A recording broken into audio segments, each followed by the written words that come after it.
After traveling the world for almost 2 years, I have come to realize that as I visit cities again and again, I'm starting to meet up with a lot of the same people. And it really dawned on me over the last 2 or 3 weeks that I've got friends all over that I visit when I go to a specific place. And that really enhances my experience of the place. I'm sure you've experienced it before. When you go traveling, you go to a new city. If you're there by yourself, like me, I travel solo most of the time. Having friends in the city makes a huge difference, right? They can show you around. It's someone to catch up with and laugh, and someone that you've got a bit of history with. You can get tips of the city. You can meet other people through them, which I'm going to talk about in a second. You can get invited to local events, right, that you might not have had access to before.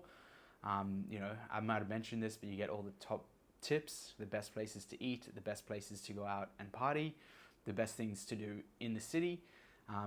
And you may even end up getting VIP access or exclusive access to certain activities. So, for example, in Sweden, I've got a friend, and this friend, his name's Dennis. He's also fairly new to Stockholm, but he's been living there for maybe 2 years now. He's got some connections. When I hang out with him, he takes me out to nightclubs, gets me on a VIP list. We get to skip the line and, all the things that come with that. He's taken me to random places. Like one time we went to a video arcade place, like an internet cafe where everyone's gaming and stuff. I'm not a big gamer, right? But he took me there. We got free entry. We were playing with the staff, like playing games with the staff. So there's a lot of benefits to knowing people in different cities that you're traveling to. So for me at this stage, after traveling for 2 years, just this year alone, so right now we're in the second half of January of 2024, I have been to Dubai. In Dubai, I met up with a friend from Miami. I met up with a handful of friends from Germany. It's like the same friendship circle, Germany and Austria. There's probably three or four guys within that group that I met up with. I met up with an Australian friend I knew from back home. Actually ended up crashing on his couch for one night, which was great to spend time with him and go out with him and meet his friends and go out in the city, him showing me around. So that was a great experience. Last week, or actually today, this morning, I flew to Bali, but I was coming from Bangkok. In Bangkok, I met up with Adam Liu and his girlfriend Maui, who in a previous video, they're good friends of mine. Caught up with them in Bangkok like a year ago, and then saw them again this time. It was kind of fun. We went out for dinner. I paid this round. He paid last round, so I remembered from 1 year later. But we kind of had a really fun night out together. I also caught up with another friend from Australia who recently moved there. He showed me this super cool mango drink place, which I ended up going back to. It was like one of the best drinks I've ever had. So that's definitely on my recommended list in Bangkok. And as I said, I've just arrived in Bali. Now in Bali, I've already caught up with my brother and his girlfriend, who are just here coincidentally. But in a night or two's time, I'm meeting up with another friend who I know. I met him in Sweden actually, and then he moved to Australia, and now he's moving around, a bit of a digital nomad like myself, but he is. I'm going to catch up with him. We were just chatting on Instagram. So how can you do this for yourself? How can you build a network of friends and people that live all around the world, that whenever you're traveling to one of these countries, you can visit them and you already have an immediate inside the city? So I'm going to give you 3 strategies you can use. They're not super riveting, but they are definitely going to be very helpful. So the first one I want to give you is think about your current network, who you know. Now, when you arrive in a new city, you can think about, who do I know that lives here? Because you probably know people living in a lot of different countries. That's number one. Who do I know? And this comes in 2 forms.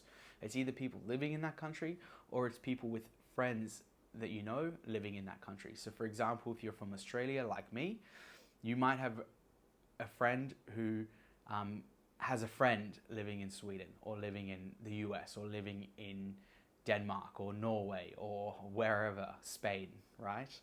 Dubai, doesn't matter where, you probably know someone that knows someone. So my first recommendation is starting with your network and reaching out and asking if they're in that city, catching up with them for a coffee or a drink, or some food or something like that. If they're in the city, if they're not, and they know a friend, ask for an introduction. Be like, hey, I'm in Amsterdam for the weekend, or I'm in Amsterdam for a week. Can you introduce me to your friend to show me around a little bit? And people are more than happy to do that. So that's number one. That's what I recommend there. Number two is a strategy which kind of expands on the first strategy. And that is when you connect with someone, when you make friends with someone, try to get included into their social events. And that way you can meet their friends. And once you meet their friends, your bond in that city, your friendship group just grows even deeper. Because now instead of having one friend in the city, you might have, say, 2 or 3 friends. So I've got a friend who lives in Denmark, in Copenhagen. He's actually from Norway, and he's been super helpful. I met him through someone in my network, right? I met him through step one. Someone introduced us. He then invited me out. I went out with him and 3 of his friends, and I brought a friend with as well. And we played like golf. It was like indoor putt-putt kind of thing with some drinks. That was a really fun night. And it just so happens that this guy arranges events every week. He arranges like a brunch club in Copenhagen. And so every week he invites me. Whenever I'm in the city, I send him a message. He's like, yo, see you on Sunday, ? Right? And we kind of know it's for brunch. And what happens there is he invites some of his friends, and then I meet his friends, and then, I might get invited to a birthday party, or, last year I was invited to a Halloween event, right? That was someone I met through him that comes to the brunch, right? And that's expanded my network and friendships in Copenhagen, for example. So first tip is look at your current network and utilize that. The second tip is to once you have one friend in a city, see if that can become your social circle, and if you can meet more people from that one person. And then thirdly, my third tip, this applies, I'd say it probably applies to most places. This is kind of the one secret hack that I wouldn't have thought worked so well. So to tell you about this, last year I spent about 6 weeks in Thailand and Bali. And what I did, I was working through the week. So Monday to Friday, I kind of was staying in an Airbnb or a hotel room, and I was just working from there. No problem, no drama. I wasn't really too active or too social because my focus was exclusively on work. But what I would do on the weekends, and I didn't do this every weekend, but every once in a while, depending on where I was, I'd stay in a hostel, right? I'd try to stay in the hostel for a Friday and Saturday night, or I'd stay there for a Saturday and Sunday night. And I did this trip, as I said, I was in Thailand, and I just in one weekend, I made friends that I've now seen throughout the world, literally. I was in Sydney a few weeks ago. I caught up with two guys that I met on that Thailand trip. Toronto, I've got some friends there that I'll catch up with when I go to visit that city. I met a guy from Israel, of all places. I was actually traveling to Israel a few months ago and ended up catching up with him. And there was another guy actually who lives in Dubai. I just missed him. He was in Thailand, funnily enough, when I was in Dubai. Now that I'm in Thailand, even though I'm not anymore, I'm now in Indonesia, he's gone back to Dubai. So I just missed him.